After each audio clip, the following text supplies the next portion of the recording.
Tous les enfants d'Israël virent descendre le feu et la gloire de l'Éternel. Tous les enfants d'Israël virent descendre le feu et la gloire de l'Éternel. Ésaïe chapitre 66 versets 2 et 5. Car toutes ces choses, ma main les a faites, et toutes ces choses existent par elles, dit l'Éternel. Et voici à qui je regarderai. À celui qui est humble, qui a l'esprit abattu et qui tremble à ma parole. Verset 5.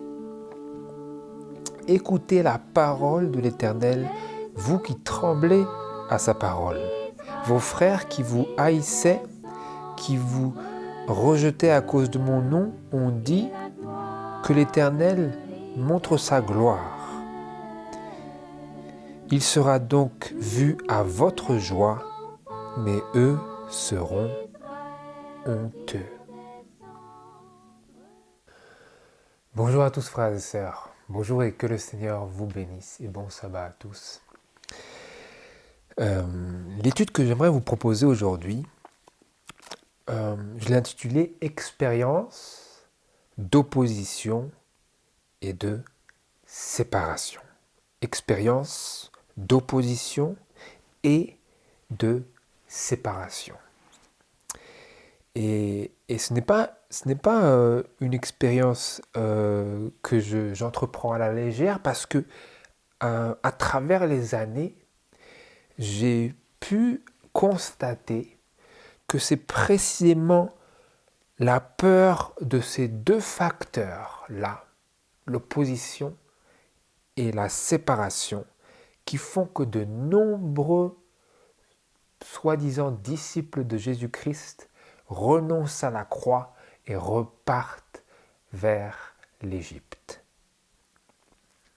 J'ai vu cela à travers les années et c'est pour ça que je sais à quel point ce sujet est chargé de sens, chargé d'importance et combien il est décisif pour nous, tout un chacun, vis-à-vis de la manière dont nous allons et dont nous réagissons face à ces menaces d'opposition et de séparation. Mais dans cette étude aujourd'hui, ce que nous voulons faire, c'est tourner attentivement nos regards vers l'histoire d'opposition et de séparation dont l'Église de Dieu a si souvent fait l'expérience à travers les âges, à savoir depuis le début de l'humanité, le début de l'Église de Dieu, jusqu'à ces derniers temps. Nous voulons regarder sur l'expérience de l'Église de Dieu à travers les âges vis-à-vis de cette expérience de l'opposition et de la séparation, à travers les âges pour pouvoir surtout nous concentrer sur ce qui se passe en ces derniers jours. Et pour commencer par voir comment cette expérience d'opposition et de séparation s'est pour la première fois manifestée dans l'histoire de l'humanité et de l'Église de Dieu sur la terre, eh bien, nous nous tournons vers l'histoire de Caïn et d'Abel.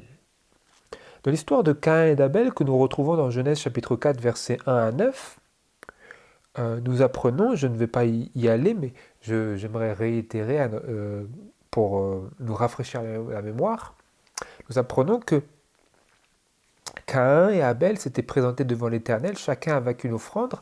Abel s'était présenté devant l'Éternel avec l'offrande qui avait été stipulée, à savoir l'offrande d'un animal sans tache, qui venait préfigurer le sacrifice de Christ. Mais lui, Caïn, s'est présenté avec les premiers fruits de son champ. Il aurait très bien pu amener un animal, mais il venait amener ses propres œuvres, telles que l'esprit de la prophétie l'élargit à notre entendement dans le livre Patriarches et Prophètes. Mais j'aimerais lire un très bref résumé qui nous permette de passer très succinctement à travers les âges sur différentes expériences d'individus parmi les patriarches. J'aimerais pour cela qu'on se tourne vers le passage de 1 Jean chapitre 3, versets 11 à 12, où c'est exprimé de manière très succincte, ce qui nous permet de contempler plus rapidement le cœur du problème qui se manifesta dans le cœur de Caïn, mais surtout dans la relation entre Caïn et son frère Abel. Dans 1 Jean chapitre 3, versets 11 et 12, nous lisons: « Car le message que vous avez entendu dès le commencement, c'est que nous nous aimions les uns les autres. Ne faisons point comme Caïn, qui était du malin et qui tua son frère. Et pourquoi le tua-t-il ? Parce que ses œuvres étaient mauvaises et que celles de son frère étaient justes. » Et donc, quand vous regardez en arrière vers l'expérience qu'a faite Abel en relation avec son frère Caïn, vous voyez que Abel fut le premier à recevoir l'opposition de son frère dans le contexte de l'Église de Dieu. Parce qu'ils venaient offrir leur sacrifice de culte. Leur sacrifice, c'était leur culte. Vous comprenez ? Avant qu'il y ait eu tout le sacerdoce d'Aaron et de Lévi, et de la tribu des Lévites. Mais ici, Abel fut le premier à recevoir cette opposition et cette séparation sur laquelle nous voulons nous concentrer pour pouvoir étudier à la lumière des expériences passées, à quelles expériences aussi nous pouvons nous attendre dans le présent, vis-à-vis de ces activités-là. Donc, Abel reçut l'opposition de son frère, et Abel fut séparé de son frère par la mort. Donc, c'est un peu une exception à la règle que j'aimerais ici tracer à travers la parole de Dieu, pour ensuite que nous puissions arriver jusqu'à l'exemple de Christ. Donc vous avez l'opposition et ensuite la séparation. Il fut séparé de Caïn qui lui était opposé, mais là par la mort. Et c'est intéressant parce que dans Christ Triumphant, page 51, paragraphe 2, il est écrit « Dieu avait une église ». Dieu avait une église lorsqu'Adam, Ève et Abel acceptèrent et y accueillèrent avec joie la bonne nouvelle que Jésus était leur Rédempteur. Dieu avait une église déjà là, du temps d'Adam, d'Ève et d'Abel, lorsqu'ils acceptèrent en type le sacrifice que Christ ferait. Je trouvais ça très intéressant parce que l'Église, déjà, elle commençait là. Elle commençait avec Adam et Ève et leur fils. Pas Caïn, parce que Caïn, lui, n'avait pas le cœur, parce qu'il l'a démontré d'ailleurs. Il l'a démontré lorsqu'il est venu à Dieu en lui offrant ce que Dieu a dit qu'il ne fallait pas offrir. Ce n'est pas ça que Dieu il voulait. Dieu ne voulait pas ça. Dieu voulait que Caïn vienne avec l'offrande d'un cœur contrit, manifesté par une obéissance à la stipulation de Dieu, en donnant un sacrifice qui venait représenter le Fils de Dieu, qui viendrait plus tard. Mais Caïn n'a pas offert cela, et donc quand Abel a offert cela, Caïn était quoi? Nous avons lu. Il le tua parce que ses œuvres étaient mauvaises et que celles de son frère étaient justes. Donc c'était de la jalousie du plus haut degré qui a poussé Caïn à tuer son frère. Mais pas que de la jalousie, c'était le contraste entre ses œuvres mauvaises et les œuvres justes. Ce n'est pas juste de la jalousie, c'est le contraste entre le péché qu'il nourrissait dans son cœur et le caractère humble et repentant de son frère. C'est ça qui a causé la friction, qui a causé l'opposition et qui a causé la séparation. Oui. Je trouvais ça intéressant parce que même si Abel a été séparé par la mort et donc il n'a pas vraiment été séparé comme ceux qui plus tard seraient séparés, comme nous allons le voir, il y a quand même ce principe ici qui nous est démontré et qui vaut la peine de contempler. Et plus tard, à travers les âges, nous voyons encore une fois ce même principe qui nous est présenté, mais en ligne bien plus décisive et en harmonie avec celle que nous voyons plus tard se présenter à nous. Dans Genèse chapitre 6, Genèse chapitre 6, nous lisons le contexte. Nous lisons ici le contexte de cette opposition-là que nous allons voir et de cette séparation. Nous contemplons ici les expériences d'opposition et de séparation.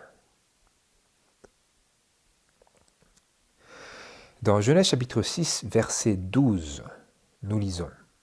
Donc tout le chapitre est très intéressant ici, mais j'aimerais que juste on se concentre sur ce qui peut nous permettre d'arriver à une conclusion brève, mais intense. Genèse 6, verset 12, il est écrit « Et Dieu regarda la terre, et voici, elle était corrompue, car toute chair avait corrompu sa voie sur la terre. » Et ensuite, chapitre 7, verset 1. Ou plutôt d'abord, j'aimerais lire chapitre 6, verset 5. « Et l'Éternel vit que la malice de l'homme était grande sur la terre, et que toute l'imagination des pensées de son cœur n'était que mauvaise en tout temps. Et l'Éternel se repentit d'avoir fait l'homme sur la terre, et il en fut affligé dans son cœur. » Et ensuite, le contraste au chapitre 7, verset 1, nous est présenté par ces paroles. « Et l'Éternel dit à Noé, « Entre, toi et toute ta maison, dans l'arche, car je t'ai vu juste devant moi dans cette génération. » Donc vous aviez d'un côté la terre qui était corrompue devant Dieu et remplie de violence, et toute chair avait corrompu sa voie sur la terre.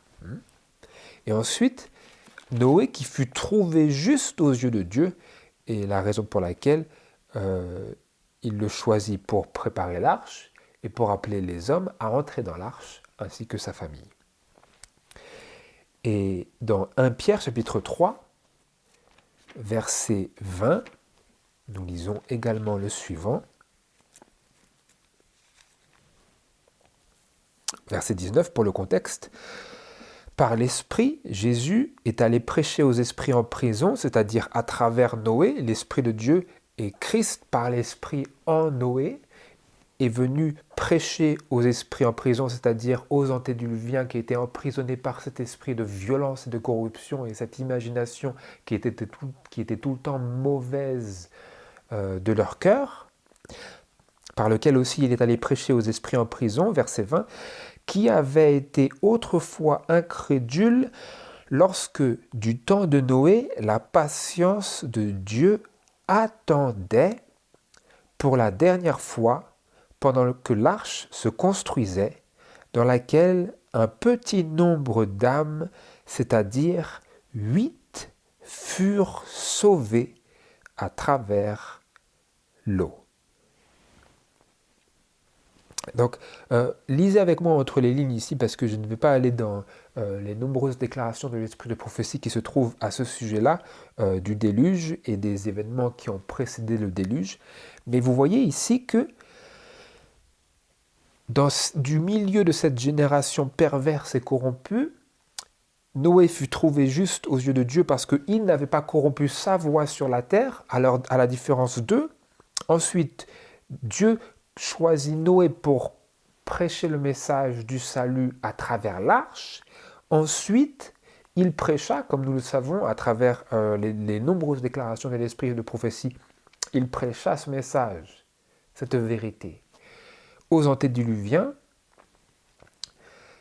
Mais à la fin, nous lisons également dans l'esprit de prophétie qu'il essuya une lourde opposition, les calomnies, les rires, les moqueries, de la part des antédiluviens qui ne crurent pas, pour la grande majorité d'entre eux, à son message.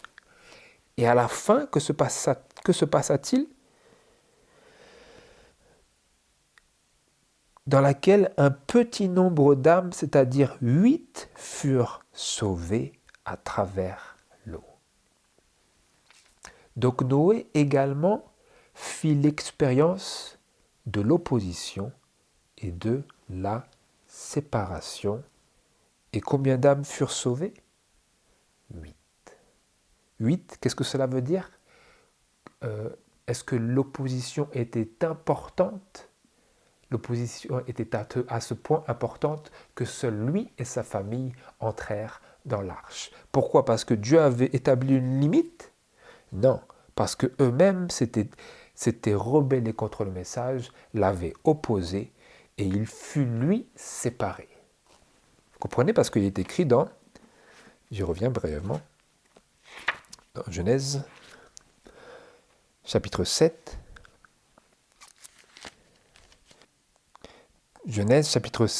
verset 7, Noé entra donc dans l'arche, et ses fils et sa femme, et les femmes de ses fils avec lui, à cause des eaux du déluge. Ils entrèrent donc vers Noé dans l'arche, deux par deux, les animaux de toute chair qui a souffle de vie, et ceux qui vinrent mâles et femelles de toute chair, comme Dieu le lui avait commandé, et l'Éternel ferma l'arche sur lui. Donc Noé fut opposé, et ensuite Noé et sa famille furent séparés. Dieu sépara Noé et sa famille de toute cette génération qui finirent par refuser entièrement le message d'avertissement de Dieu. Opposition et séparation. Et maintenant, cela nous amène, frères et sœurs, à l'exemple de Jésus et de la manière dont le peuple de son temps répondit à sa venue et à son ministère et à son œuvre de salut. J'aimerais ici que l'on puisse se tourner vers cette déclaration de l'esprit de prophétie qui se trouve dans Jésus-Christ à la page 196, paragraphes 1 et 2, il est écrit ceci. Nous sommes ici en train de contempler les expériences d'opposition et de séparation qu'ont faites les patriarches à travers les âges, comme nous l'avons brièvement parcouru, et qu'a fait également Jésus et ses disciples et son Église primitive, et, comme nous allons le voir, que feront et qu'ont fait également ses fidèles dans les derniers jours. Parce que c'est ça qui nous intéresse, mais nous voulons relever les détails significatifs qui nous aident à nous imbiber à des choses qui se sont déjà passées, par lesquelles nous pouvons avoir un ordre d'idées sur les choses auxquelles nous pouvons nous attendre, comme je l'avais déjà mentionné. Bon, je lis sans plus tarder. Les Juifs, en possession des Écritures, s'imaginaient avoir la vie éternelle par leur simple connaissance extérieure de la parole. Mais Jésus dit, « Sa parole ne demeure pas en vous. » Ayant rejeté Christ dans sa parole, il le rejetait maintenant en sa personne. « Vous ne voulez point venir à moi, disait-il, pour avoir la vie. » Donc, les Juifs avaient les Écritures, nous lisons cela, ils étaient en possession des Écritures qui parlent de Christ. Parce que Jésus, il dit, ce sont elles qui parlent de moi, à un autre endroit. Mais les Juifs s'imaginaient, par cette simple possession des Écritures, qu'ils avaient la vie éternelle par leur simple connaissance extérieure de la parole. Mais Jésus leur disait, sa parole ne demeure pas en vous. Vous la connaissez, mais elle ne demeure pas vraiment. Vous la connaissez, mais elle ne demeure pas. Il faisait une distinction comme cela, le Seigneur. Ensuite, je poursuis.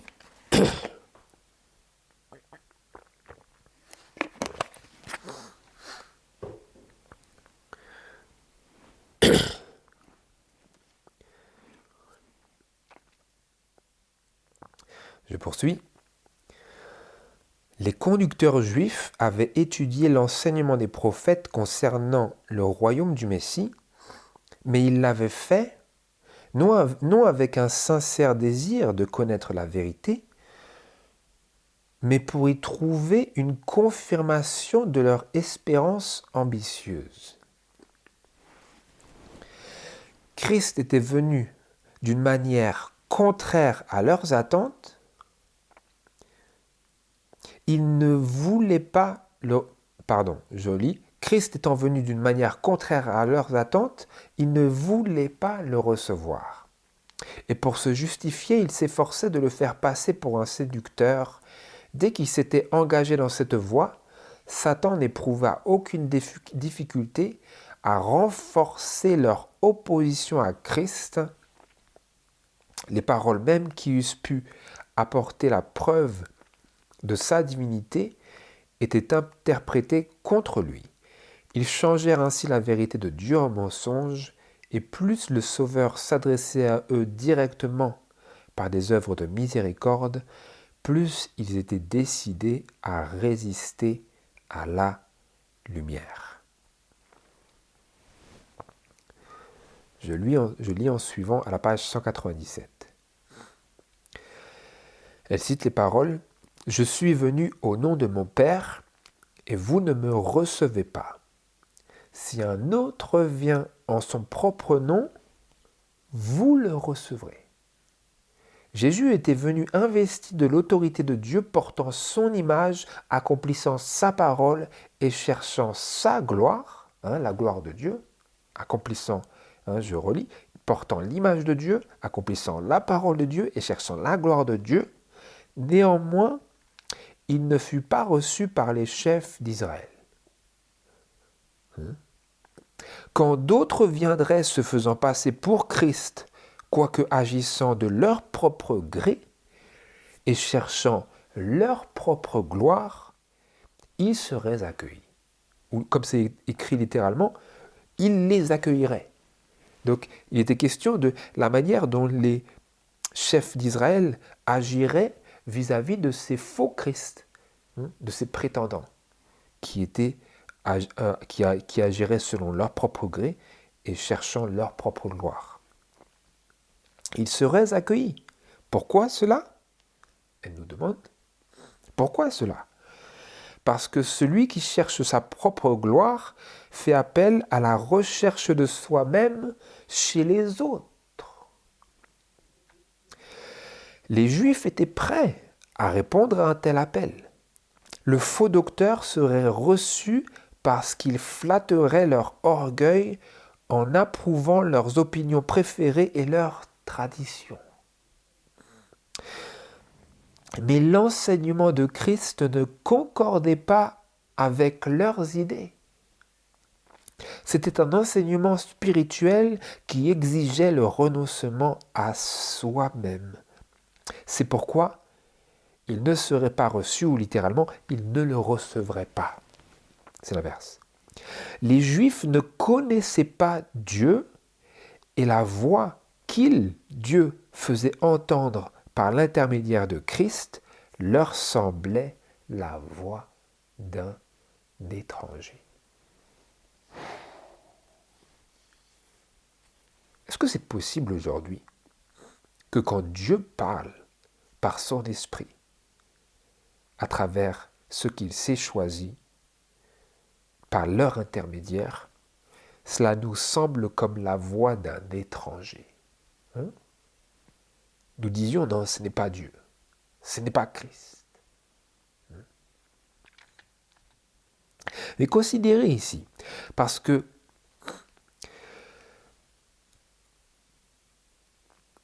comme c'est écrit, celui qui cherche sa propre gloire fait appel à la recherche de soi-même chez les autres. Donc vous voyez, il se peut que nous soyons attirés par celui qui vient en réalité non pas appelé de Dieu, mais de son propre gré. Pourquoi nous sommes attirés par lui? Parce que le fait que lui cherche sa propre gloire par cette activité fait appel à la recherche de l'exaltation de soi, comme c'est écrit littéralement en anglais, fait appel à la recherche de l'exaltation de soi chez les autres. Donc vous voyez, vous allez mettre de côté le fait qu'il n'est pas appelé de Dieu au profit du fait qu'il satisfait votre chair. Quoique Dieu ne l'ait pas amené, que Dieu ne l'ait pas appelé, que Dieu ne l'ait pas approuvé. Donc d'où la nécessité ici, frères et sœurs, de contempler attentivement les paroles du Seigneur pour nous imprégner de l'Esprit de Dieu qui y est contenu, pour que nous soyons mus par l'Esprit qui vient de Dieu, plutôt par l'Esprit qui est motivé par les affections de la chair. De sorte que nous soyons poussés à prendre des décisions dans notre sélection de la vérité et de l'erreur qui soient animés par notre désir de nous satisfaire nous-mêmes, de la même manière que les Juifs l'avaient fait. Comme c'est écrit, les Juifs étaient prêts à répondre à un tel appel, à l'appel d'un homme qui venait de son propre gré, cherchant sa propre gloire. Mais quand celui qui était venu portant l'image de Dieu, accomplissant la parole de Dieu et cherchant la gloire de Dieu, il ne voulait pas le recevoir. Pourquoi? C'était écrit juste avant. Parce que c'était un enseignement spirituel qui exigeait le renoncement à soi-même. C'est ça, quand vraiment le message qui vient est un enseignement spirituel, cela va requérir, cela va nécessiter, cela va appeler à un renoncement à soi-même. Et là, beaucoup de personnes commencent à dire « Ah, mais non, ça ne vient pas de Dieu, ce truc. » Vous comprenez? Ça ne vient pas de Dieu, mon frère. Non, nous ne voyons pas la vérité. Mais pourquoi on ne voit pas la vérité?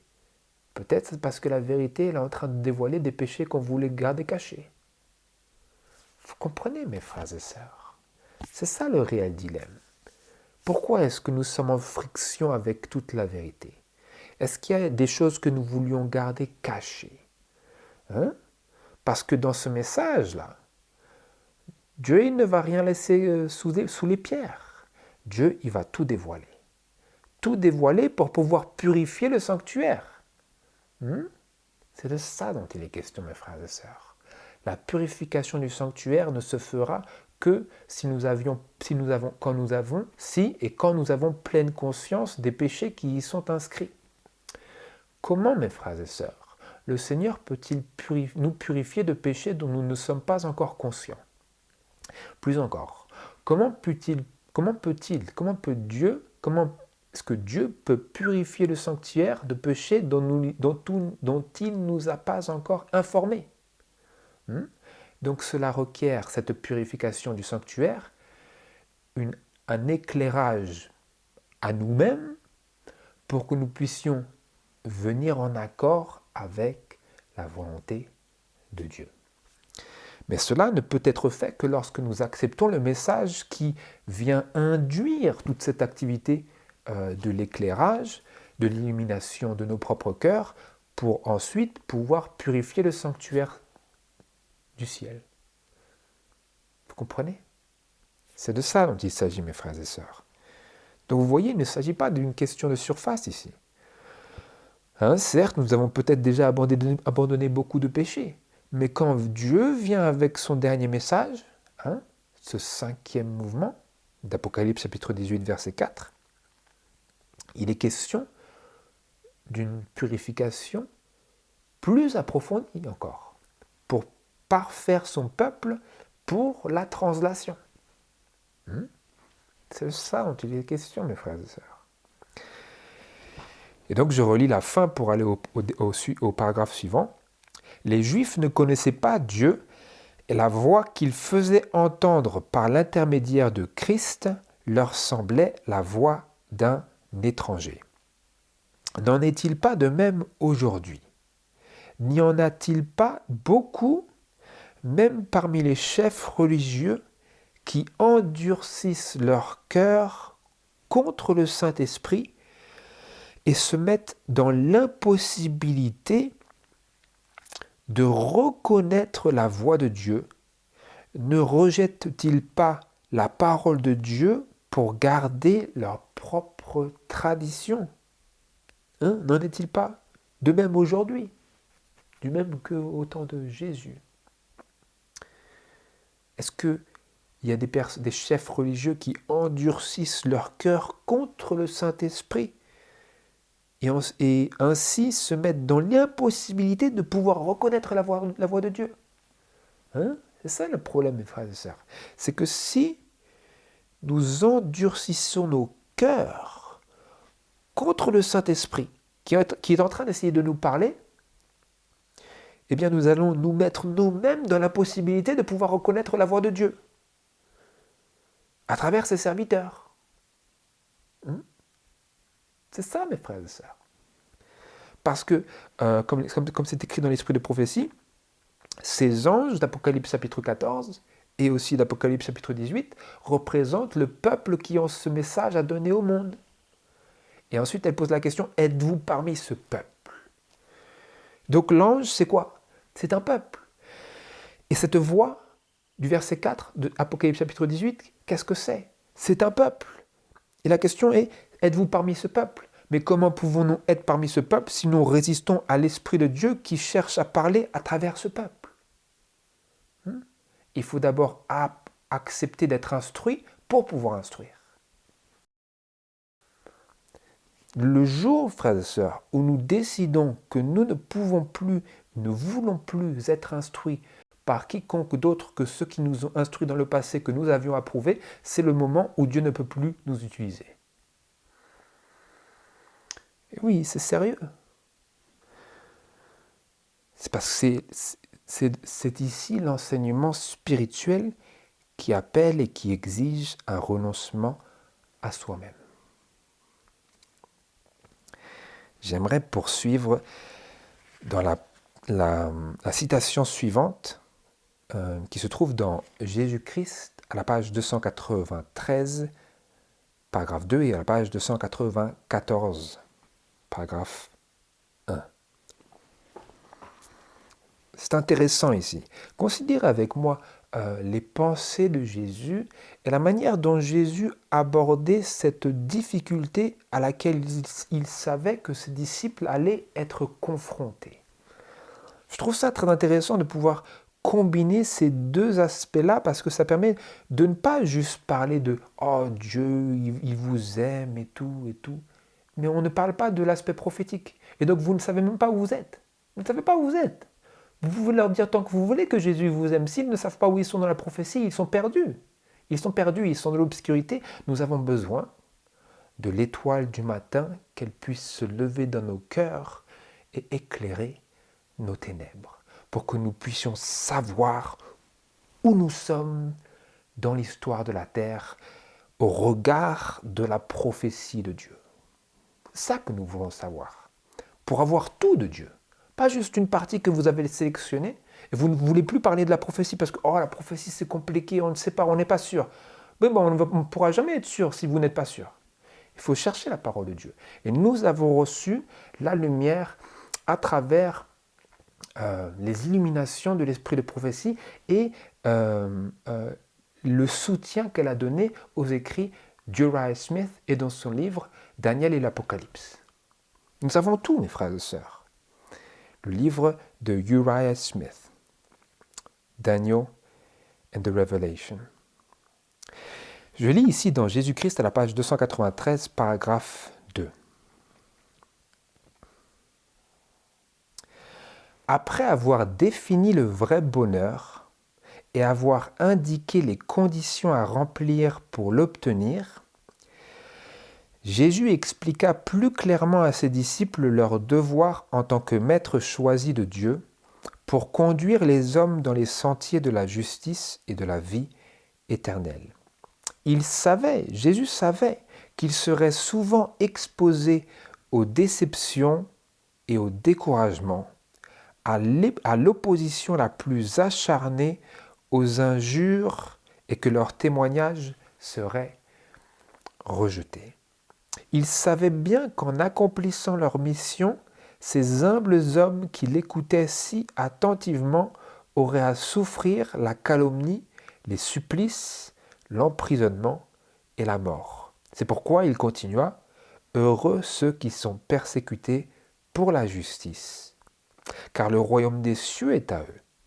Vous serez heureux lorsqu'à cause de moi on vous dira des injures, qu'on vous persécutera et qu'on dira faussement contre vous toutes sortes de mal. Réjouissez-vous et tressaillez de joie, parce que votre récompense sera grande dans les cieux, car on a ainsi persécuté les prophètes qui ont été avant vous. » Et maintenant, écoutez ce troisième paragraphe ici. C'est très intéressant ce qui est présenté là. Le monde aime le péché et il hait la justice, et c'est pour cela qu'il se montra si hostile à l'égard de Jésus. Tous ceux qui refusent son amour infini considéreront le christianisme comme un élément de trouble. La lumière de Christ dissipe les ténèbres qui enveloppent leurs péchés et rend manifeste le besoin de réforme, alors que ceux qui cèdent à l'influence du Saint-Esprit entrent en guerre avec eux-mêmes. Ceux qui restent attachés au péché font la guerre à la vérité et à ses représentants. Vous avez saisi? Qu'est-ce que ceux qui refusent l'amour infini de Dieu, quelle sera leur perspective sur le christianisme? Ce sera pour eux un élément de trouble. Mais plus encore,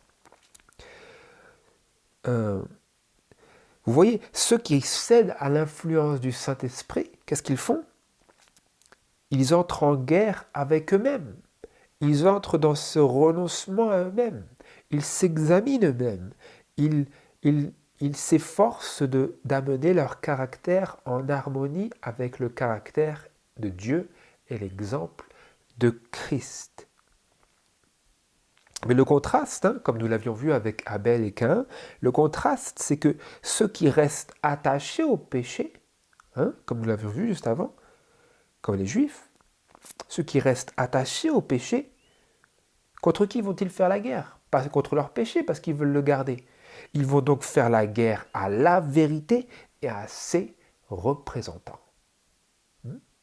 Et après, ils vont accumuler toutes sortes d'accusations, de mauvaises représentations, de calomnies, etc., etc. Présentant ses représentants sous un feu jour, etc., etc. Ils font la guerre à la vérité et à ses représentants. Parce que la lumière a rendu manifeste le besoin de réforme et ils ne le veulent pas. Nous sommes ici en train d'examiner à la fois les expériences d'opposition et de séparation et les principes sous-jacents à l'opposition et qui expriment et qui font comprendre pourquoi le besoin de séparation ultérieure est devenu et devient si grand. Je lis maintenant dans Jésus-Christ à la page 346, paragraphe 4, jusqu'à la page 347. Et maintenant, frères et sœurs, contemplez avec moi. Je vous invite à contempler avec moi les ramifications ici de ce que cela veut dire pour nous d'accepter la vérité et dans quelle mesure sommes-nous appelés à accepter la vérité vis-à-vis de notre engagement. J'ai utilisé un mot qui est présent ici dans cette déclaration. Vous allez pouvoir maintenant le relever dès qu'il se présente. Je lis. Le serviteur n'est pas plus grand que son maître. Le prince du ciel a été appelé Belzébul et ses disciples seront calomniés de la même manière. Les disciples de Christ, fuyant toute dissimulation, doivent confesser leurs principes, quel que soit le danger. Ils ne peuvent pas rester sans prendre d'engagement tant qu'ils ne se sont pas assurés d'être en sécurité en confessant la vérité. Ils sont placés comme des sentinelles pour avertir les hommes du péril. Ils doivent communiquer à tous, gratuitement et ouvertement, la vérité qu'ils ont reçue de Christ.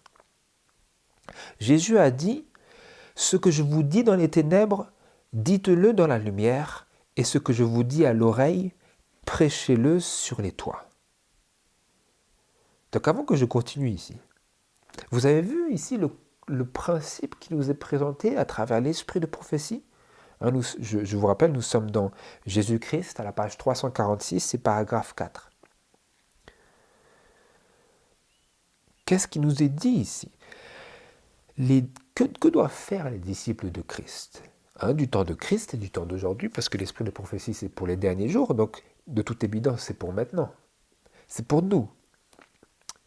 Les disciples de Christ, fuyant toute dissimulation, doivent confesser leurs principes, quel que soit le danger.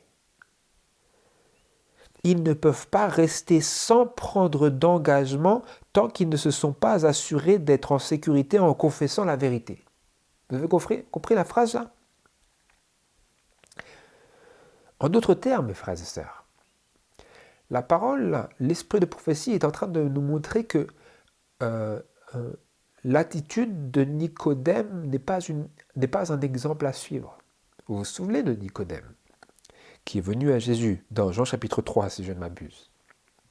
Et Jésus a eu cette entrevue avec Nicodème, qui était venu lui poser des questions, Et Nicodème était très intéressé, fasciné, ému, comme nous le lisons dans l'Esprit des prophéties, par son entretien avec le Seigneur. Seulement, il n'a pas pris de décision tout de suite. Eh bien, cela, mes frères et sœurs, ce n'est pas un exemple qu'il sied pour nous de suivre aujourd'hui. D'autant plus en ces derniers jours. Donc je pense que c'est important de bien prendre au sérieux ce qui est écrit. Lorsque nous croyons quelque chose, que nous le croyons de tout notre cœur, nous devrions, quoi? Fuir toute dissimulation. Ne le dissimulez pas, mes frères et sœurs. Ne le dissimulez pas. Vous croyez quelque chose? Les disciples de Christ devraient confesser leurs principes, quel que soit le danger. Ah, il y a peut-être un danger. La vérité, c'est dangereux, mes frères et sœurs. Et donc, pour confesser la vérité, il y a un danger. Mais les disciples de Christ, fuyant toute dissimulation, doivent confesser leurs principes, quel que soit le danger. S'ils ont reçu quelque lumière, est-ce qu'il faut qu'ils la gardent en silence pendant un moment?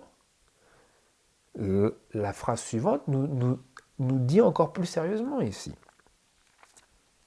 Ils ne peuvent pas rester sans prendre d'engagement tant qu'ils ne se sont pas assurés d'être en sécurité en confessant la vérité.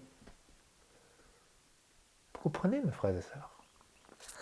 Donc ici, j'ai reçu une vérité, mais je ne vais pas encore m'engager, je ne vais pas encore prendre d'engagement tant que je n'ai pas l'assurance que je serai en sécurité si je la confesse. L'Esprit de prophétie dit qu'on ne devrait pas faire ça. Ils ne peuvent pas rester sans prendre d'engagement tant qu'ils ne se sont pas assurés d'être en sécurité en confessant la vérité. Vous allez attendre que tous les dangers disparaissent pour pouvoir la confesser, la vérité? Mais quand viendra ce moment, mes frères et sœurs? Je vais vous dire, le moment ne vient jamais et ensuite ça va s'aggraver. C'est ça la réalité. Si vous attendez, le diable, il va vous enfoncer plus encore. Ah, tu veux attendre, je vais te faire plus attendre encore. Tu veux te taire, je vais te faire plus te taire encore. Tu veux te cacher, tu vas encore plus te dissimuler. C'est ça, mes frères et sœurs, ça va devenir de plus en plus compliqué. Il faut casser le joug. Si vous ne prenez pas d'engagement, je vais vous dire, ça ne va pas devenir plus facile, ça va devenir plus compliqué. Quand est-ce que Nicodème jusqu'à quand est-ce que Nicodème il a dû attendre? Il a dit, bon, j'attends. En plus, après le Seigneur, il était mort. Voilà quand est-ce qu'il a pu confesser Christ. Quand Christ, il était mort. Quand est-ce que vous allez confesser le Seigneur et sa vérité? Quand le Seigneur, il est mort? Quand il y a des gens qui ont perdu leur vie ou quand il y a des accidents tragiques qui sont arrivés, c'est ça que vous allez attendre?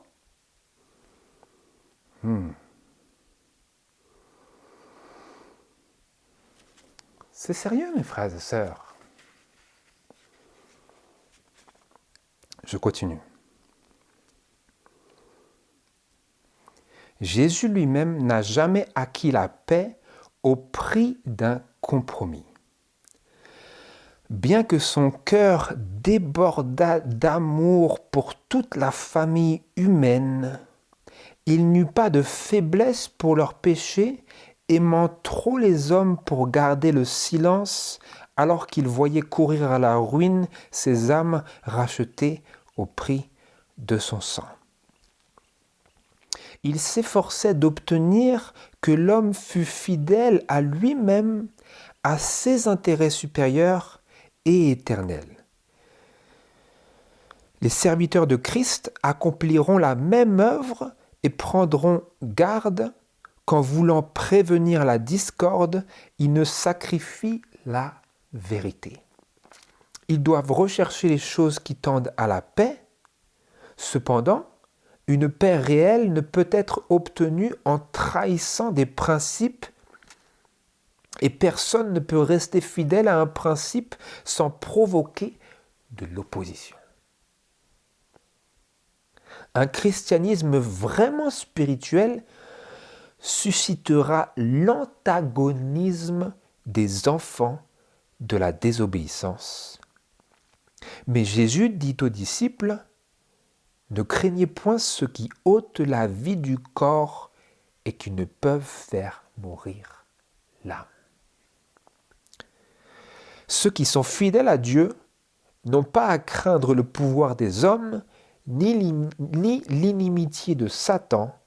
En Christ, la vie éternelle est assurée. Leur seule crainte devrait être d'abandonner la vérité et de trahir ainsi la confiance dont Dieu les a honorés. Quelle devrait être leur seule crainte? D'abandonner la vérité et de trahir la confiance dont Dieu les a honorés. Donc, est-ce que vous avez retenu la leçon ici, mes frères? Jésus n'a jamais acquis la paix au prix d'un compromis. Donc, si nous acquérons, si nous trouvons, si nous obtenons la paix, au prix d'un compromis, ce n'est pas suivre l'exemple de Jésus. Nous sommes en train de faire contraire à l'exemple de Jésus. Son cœur débordait pour la famille humaine, mais il n'avait pas tant de faiblesse pour leurs péchés qu'il allait garder le silence alors qu'il les voyait courir à leur ruine. Et donc il est écrit que nous devrions prendre garde qu'en voulant prévenir la discorde, nous ne sacrifions la vérité. Ah, nous avons de la discorde, mon frère, bon, on va juste se taire un petit peu on veut calmer le jeu, mon frère. Ce n'est pas ça la manière. Les serviteurs de Christ accompliront la même œuvre et prendront garde qu'en voulant prévenir la discorde, ils ne sacrifient la vérité. Alors oui, ils doivent rechercher les choses qui tendent à la paix. Nous devons faire tout pour garder la paix, mais pas au prix de la vérité, pas avec un compromis. Le Seigneur n'a pas fait cela. Et notez bien cette phrase, j'aime beaucoup cette phrase. Cependant, une paix réelle ne peut être obtenue en trahissant des principes, et personne ne peut rester fidèle à un principe sans provoquer de l'opposition. Et donc prenez courage, mes frères et sœurs. Vous voyez les paroles de Jésus quand il dit « Réjouissez-vous et tressaillez de joie ». On ne peut pas comprendre ça tant qu'on n'a pas fait ça. Parce que si nous lisons ces paroles et nous disons « Ouais, nous nous réjouissons », non, mes frères et sœurs, attendez un peu. Attendez de vraiment souffrir pour pouvoir vous réjouir. Parce que sinon, c'est superficiel. Ce n'est pas ça que le Seigneur il disait. Quand le Seigneur il annonçait ces paroles-là, c'était en vue des réelles souffrances internes et intenses que les disciples allaient endurer lorsqu'ils allaient recevoir une terrible opposition de la part des personnes qu'ils espéraient sauver. C'est ça vraiment. Et là, à ce moment, ils pourraient se souvenir du Seigneur qui avait dit « Réjouissez-vous et tressaillez de joie ». Lorsque Étienne, il était en train de se faire lapider, parce que pour l'amour de Christ, parce qu'il avait dit la vérité, il aurait pu se souvenir « Réjouissez-vous et tressaillez de joie ». Mais réjouissez-vous et tressaillez de joie, ce n'est pas fait pour quand vous êtes tranquillement assis dans votre canapé en train de regarder la télévision. Ne vous réjouissez pas là. Ou parce que vous avez compromis la vérité afin d'avoir la tranquillité. Ne vous réjouissez pas là. Ce n'est pas le bon moment. Ce n'est pas la bonne application. Il ne faut pas que nous sacrifions la vérité pour prévenir la discorde. Et il faut que nous soyons conscients que personne ne peut rester fidèle. C'est ça, personne ne peut rester fidèle à un principe sans provoquer de l'opposition. Donc si nous sommes en train de maintenir des principes ici fermement, nous devons être conscients du fait que nous ne pouvons faire cela sans provoquer l'opposition. Donc si l'opposition vient, que nous examinons nos cœurs et qu'ils sont en harmonie avec Dieu et que nous n'avons pas délibérément cherché à offenser notre prochain ou à lui faire du mal, alors nous pouvons avoir la paix de l'âme et de l'esprit que nous avons suivi les directives du Seigneur et que nous sommes en harmonie avec sa parole. Et alors nous pouvons nous réjouir de l'opposition et nous réjouir de la séparation.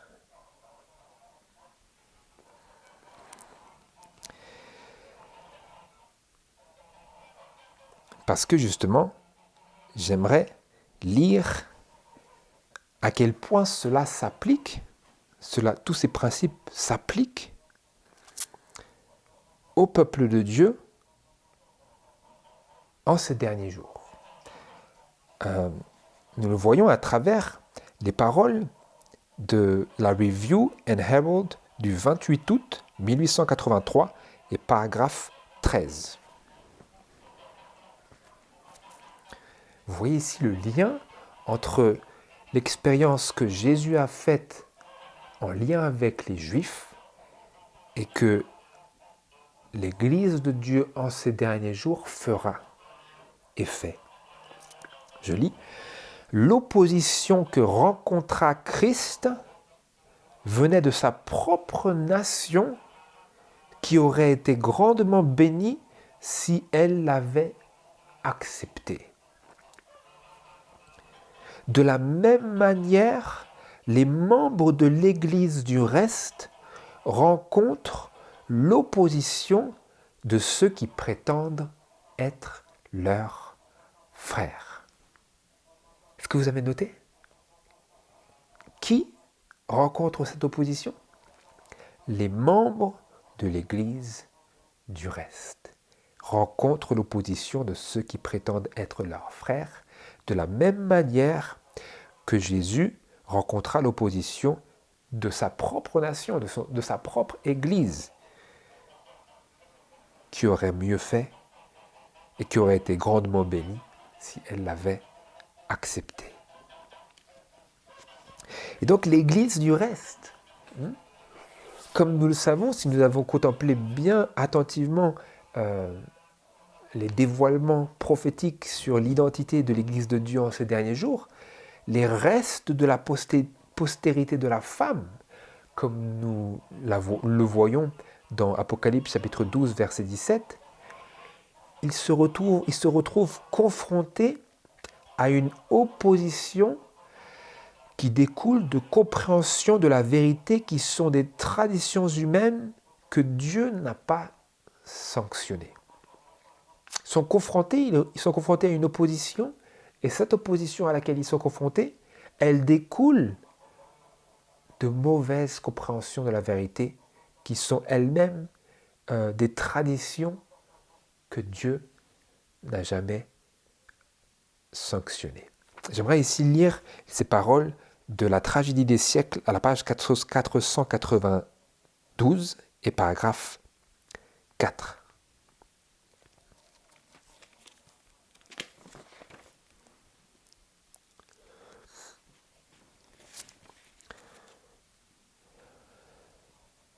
En entendant présenter les droits du sabbat, plusieurs raisonnaient de la façon suivante. Nous avons toujours observé le dimanche, nos pères l'ont observé, un grand nombre d'hommes bons et pieux l'ont aussi observé et sont morts heureux. S'ils étaient dans la bonne voie, nous y sommes aussi. L'observation de ce nouveau jour de repos nous brouillerait avec le monde et nous priverait de toute influence sur notre entourage. Que peut faire un petit groupe d'observateurs du 7e jour contre tout un monde d'observateurs du dimanche? C'est par des arguments du même genre que les Juifs tentaient de justifier leur rejet de Christ. Leurs pères avaient été bénis de Dieu en offrant leurs sacrifices. Pourquoi leurs enfants n'obtiendraient-ils pas le salut de la même manière? Au temps de Luther, de même, les papistes disaient que de vrais chrétiens étaient morts dans la foi catholique et que, par conséquent, leur religion était suffisante pour assurer le salut. Un tel raisonnement aboutit à la suppression de tout progrès dans la foi et la vie religieuse. un tel raisonnement aboutit à quoi? À la suppression de tout progrès dans la foi et la vie religieuse, de telle sorte que quoi? Que si Dieu, et en effet, quand Dieu susciterait une nouvelle activité, un nouveau mouvement, eh bien si nous avons ce raisonnement, cela empêcherait tout progrès dans la foi et la vie religieuse. Pourquoi? Parce que nous pourrions aussi tout autant dire, comme eux, ils avaient dit, nous avons toujours observé le dimanche. Nos pères l'ont observé, un grand nombre d'hommes bons et pieux l'ont observé et sont morts heureux. S'ils étaient dans la bonne voie, nous y sommes aussi. Vous comprenez? Nous pourrions toujours être en proie à utiliser ce raisonnement. Non, nous, ça a fonctionné comme ça et on va continuer comme ça. Les traditions. Et nous allons voir qu'est-ce que c'est cet esprit. Cet esprit de vouloir rester comme les choses ont été.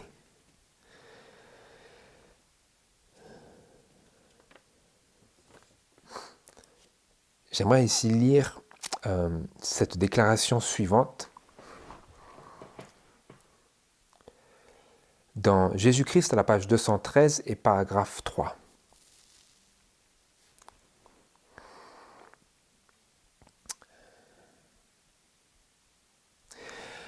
Si Christ avait été reçu par les conducteurs d'Israël, il leur aurait conféré l'honneur de devenir ses messagers pour porter l'évangile au monde. C'est à eux en premier lieu que l'occasion fut offerte d'être les héros du royaume et de la grâce de Dieu. Israël toutefois ne connut pas l'heure de sa visitation. La jalousie et la méfiance des conducteurs juifs s'étaient transformées en une haine ouverte et les cœurs s'étaient détournés de Jésus. Ayant rejeté le message de Christ, le Sanhédrin cherchait à le faire mourir. Aussi Jésus s'éloigna-t-il de Jérusalem, des prêtres, du temple, des conducteurs religieux, de ceux qui avaient été instruits quant à la loi, et il se tourna vers une autre classe d'auditeurs pour leur annoncer son message et recruter parmi eux ceux qui porteraient l'évangile aux nations. Donc vous voyez ici que le Sanhédrin a rejeté Christ, comme nous l'avons vu juste avant.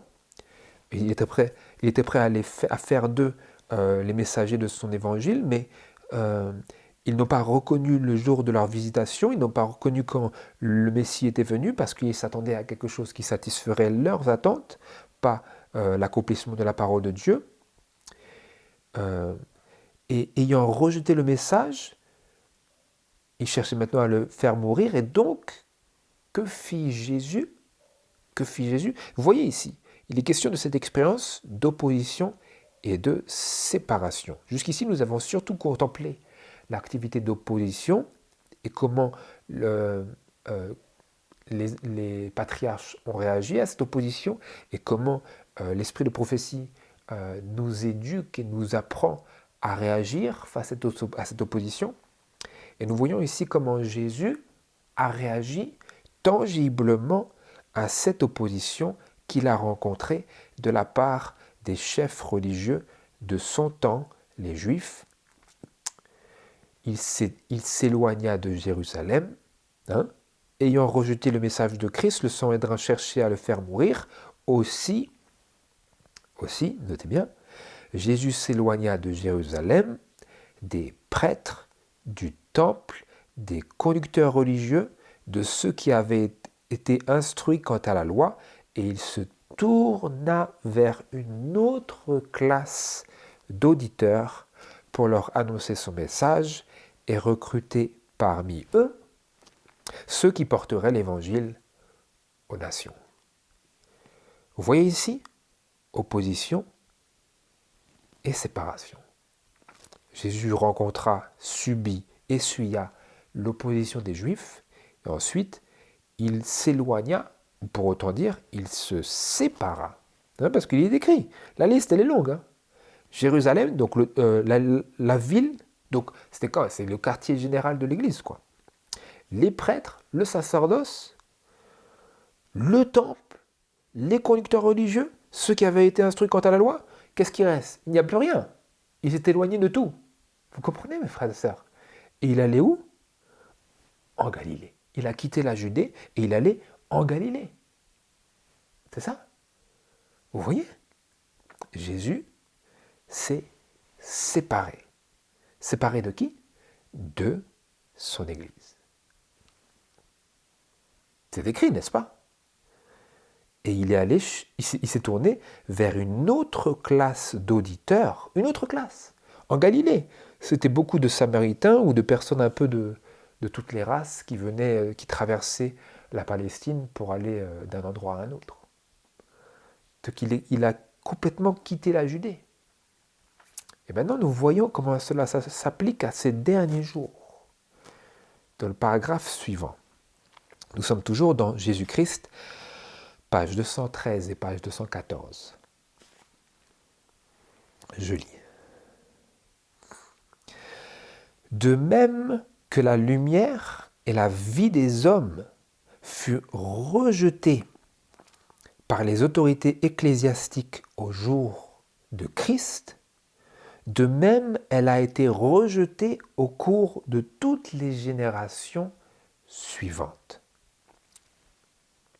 À maintes reprises, Christ a dû se retirer comme il l'avait fait de Judée.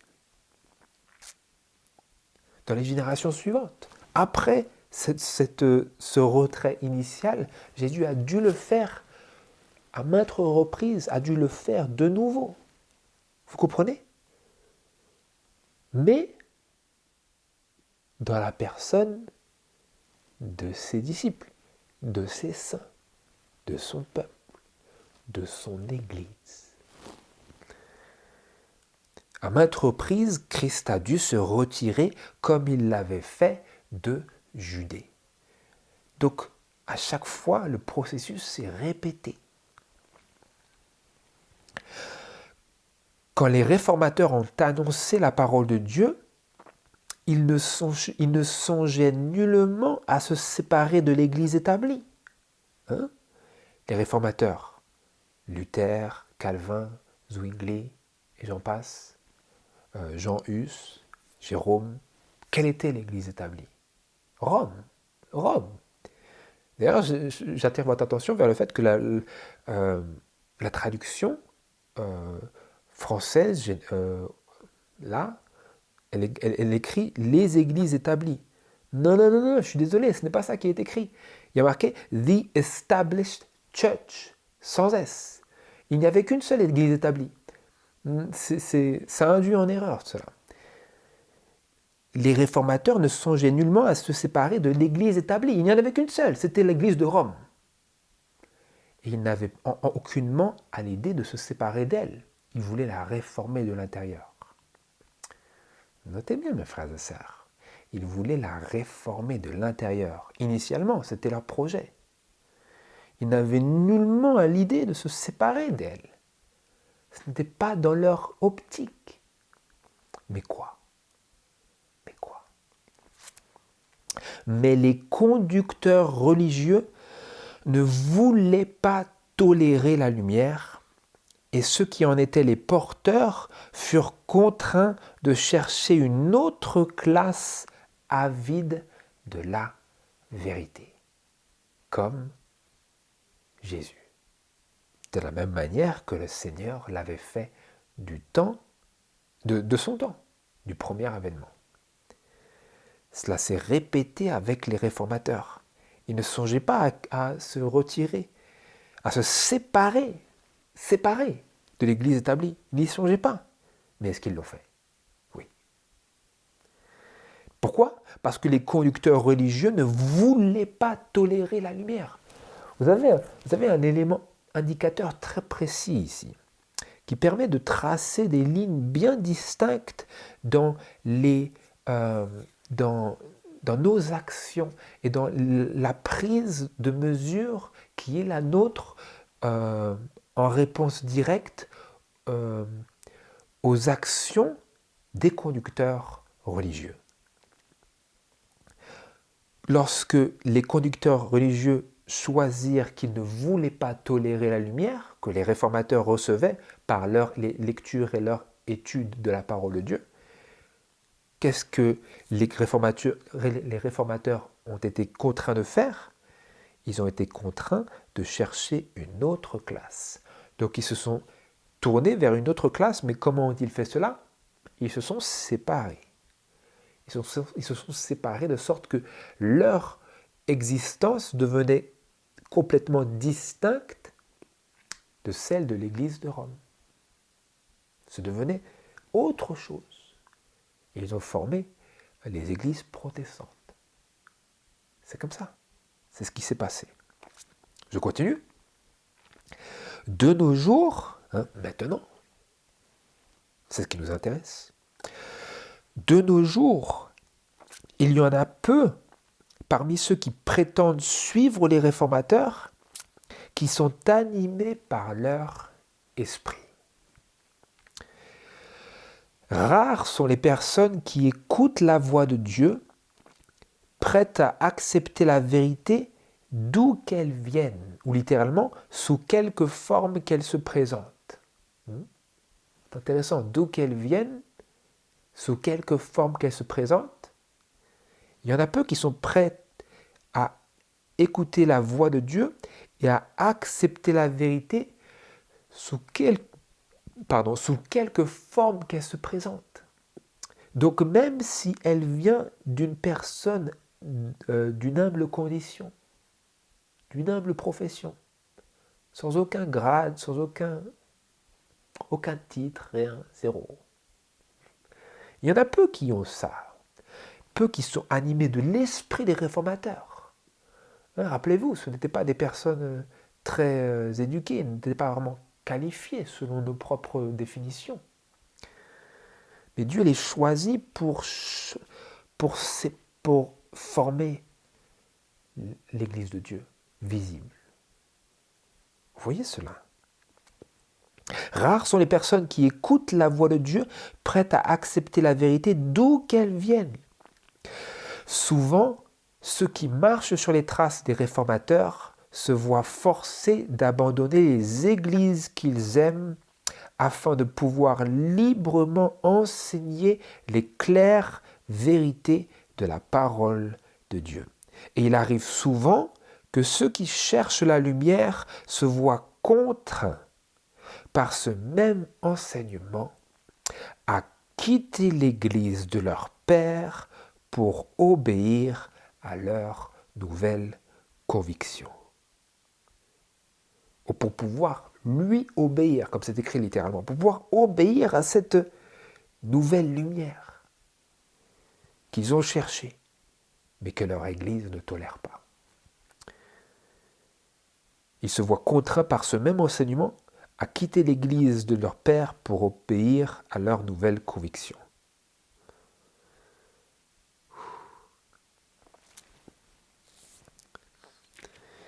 Et donc, ça nous amène, je vais essayer de conclure, vers ce passage que j'avais lu en lecture biblique dans Ésaïe chapitre 66.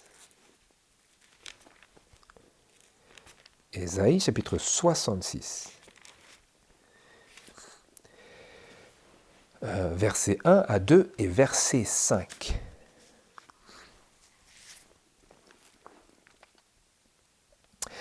Ainsi a dit l'Éternel, le ciel est mon trône et la terre mon marchepied. Quelle maison me bâtirez-vous? Quel lieu sera celui de mon repos? Car toutes ces choses, ma main les a faites, et toutes ces choses existent par elles, dit l'Éternel. Et voici à qui je regarderai. À celui qui est humble, qui a l'esprit abattu et qui tremble à ma parole. Verset 5. Écoutez la parole de l'Éternel, vous qui tremblez à sa parole. Vos frères qui vous haïssaient et qui vous rejetaient À cause de mon nom, on dit que l'Éternel montre sa gloire. Il sera donc vu à votre joie, mais eux seront honteux. Je viens de lire la dernière partie, comme elle est marquée dans la Bible Osterwald de 1886. Il sera, Christ, quand il vient, sera donc vu à votre joie, mais eux, qui vous ont rejeté, seront honteux. Donc vous voyez ici, Dieu montre bien ici, il qualifie bien par sa parole qu'en ces derniers jours, il y aurait bel et bien, et tel est le cœur de l'expérience qui est faite par ce peuple qui se retrouve un tout petit reste, les restes de la postérité de la femme dans Apocalypse chapitre 12, verset 17. Celui qui est le vainqueur et qui s'efforce d'être le vainqueur d'Apocalypse chapitre 3, verset 21. Celui qui ouvre la porte à Jésus pour souper avec lui et qui passe dans cette transition de l'église militante à l'église triomphante. C'est une transition de telle manière que dans le verset 21, il est présenté comme, par ces paroles-là, par Jésus, celui qui vaincra, je le ferai assis avec moi sur mon trône, comme moi j'ai vaincu et je me suis assis avec mon Père sur son trône. Mais l'expérience qu'ils font pour en arriver à ce stade-là, c'est qu'ils sont, ou du moins ils font l'expérience d'un rejet, et ils rencontrent l'opposition, et ils sont séparés. Dieu lui-même les sépare pour lui-même, mais ils sont aussi eux-mêmes séparés par les autres. Ils sont rejetés. Écoutez la parole de l'Éternel, vous qui tremblez à sa parole. Vous tremblez à sa parole. Mais vos frères qui vous haïssaient et qui vous rejetaient, à cause de mon nom, on dit que l'Éternel montre sa gloire. Donc ils disent, bon, on s'est débarrassé d'eux, enfin, c'est bon, maintenant on est tranquille. Oh, gloire à Dieu. C'est ça l'idée. C'est que les personnes qui vous rejettent, ce sont des personnes religieuses. Vous comprenez? C'est pour ça qu'ils disent que l'Éternel montre sa gloire. C'est une expression. Ce n'est pas forcément l'expression littérale qu'ils diront, mais dans l'idée, c'est ça. Et disons, gloire à Dieu, nous avons terminé notre réunion administrative, ces personnes-là sont radiées. Gloire à Dieu. Vous comprenez? C'est ça l'esprit. Ils n'ont pas l'esprit de Christ, mais ils ont les formes, les cérémonies, les réunions, les pouvoirs ecclésiastiques. Vous comprenez? Mais Dieu, il dit, Jésus, vous le verrez et vous vous réjouirez. Mais eux, ils seront dégoûtés. C'est ça qu'il dit Dieu. Vous comprenez, mes frères et sœurs? Et Dieu, il fait comprendre ici à qui il regardera. Il ne regardera pas à la personne du verset 3 et 4. Pour eux, égorger un bœuf est comme tuer un homme, sacrifier une brebis comme abattre un chien, présenter une offrande comme répandre le sang d'un pourceau, faire un parfum d'encens comme bénir une idole, puisqu'ils ont choisi leur voie et que leur âme prend plaisir à leur abomination. De qui parle-t-il ici? Des personnes qui offrent des sacrifices, des personnes qui offrent un culte à Dieu. Dieu, il dit, c'est quoi? Je ne comprends pas, je ne peux pas. Mais il dit, mais il y a un peuple. Il y a un peuple. Voici à qui je regarderai, dit-il au verset 2. C'est notre conclusion. Voici à qui je regarderai. Je ne regarderai pas à ceux qui ont perdu le goût de la spiritualité, des formes du culte. Je regarderai à celui qui est humble, qui a l'esprit abattu et qui quoi? Qui tremble à ma parole. C'est-à-dire que c'est un peuple ici que dès que vous parlez de la parole de Dieu, il dit « Attends, sois sérieux un peu. Sois sérieux, c'est la parole de Dieu. » Prions, réfléchissons attentivement à ce qui est dit ici. Ne manipulez pas la parole là comme si c'est un bouquin n'importe lequel. Non, ces personnes-là, ils diront, et te diront, attends mon frère, attends, c'est important, c'est l'inspiration mon frère, qu'est-ce que tu fais là? Qui tremble à la parole. Quand vous présentez la parole, c'est un peuple qui dira, qui réfléchira et dit, qu'est-ce que le Seigneur il dit? Qu'est-ce que le Seigneur il veut me dire? Hein?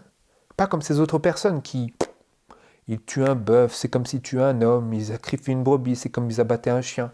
Ils n'ont pas la distinction des choses spirituelles. Vous comprenez, mes frères et sœurs? Caïn, il était endurci dans son cœur. Il venait avec son offrande qui ne correspondait pas à ce que Dieu avait demandé, mais il était endurci. Il ne rougissait pas de ce qu'il faisait le mal. Hein? Par contre, Abel, qui était un cœur contrit, il venait à Dieu, Seigneur, je viens présenter cette offrande qui représente l'agneau de Dieu crucifié pour mes péchés. Il était en adoration devant Dieu quand il présentait son offrande. Et Caïn, il disait, mais je veux le tuer, lui, pourquoi il fait ça, là? Pourquoi il fait... C'est quoi ça? Vous comprenez cet antagonisme? Si on est fidèle au principe, on ne peut que susciter l'antagonisme. Et donc, puissions-nous, frères et sœurs, continuer de trembler à la parole de Dieu, même si cela suscite l'opposition. Laissez l'opposition couler sur vous, comme ces brebis qui vont à l'abattoir sans faire un bruit, comme c'est marqué dans Ésaïe chapitre 53. De la même manière que Jésus, lui, ne faisait pas de bruit. Jésus, lui, ne rendait pas d'outrage quand il était outragé. C'est l'esprit de ces personnes qui aiment Dieu, qui sont humbles, qui ont l'esprit abattu et qui tremblent à la parole de Dieu. Puissions-nous, mes frères et sœurs, être ces telles personnes, manifester notre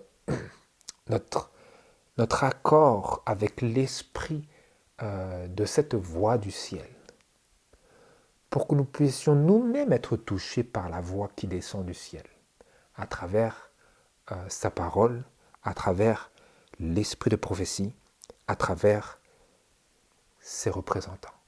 C'est ma prière, que le Seigneur puisse nous bénir par son esprit, renfermer les choses qu'il a énoncées et continuer son œuvre de scellement pour que nous puissions parvenir à cette pleine préparation pour le second avènement du Seigneur Jésus-Christ. Que le Seigneur vous bénisse.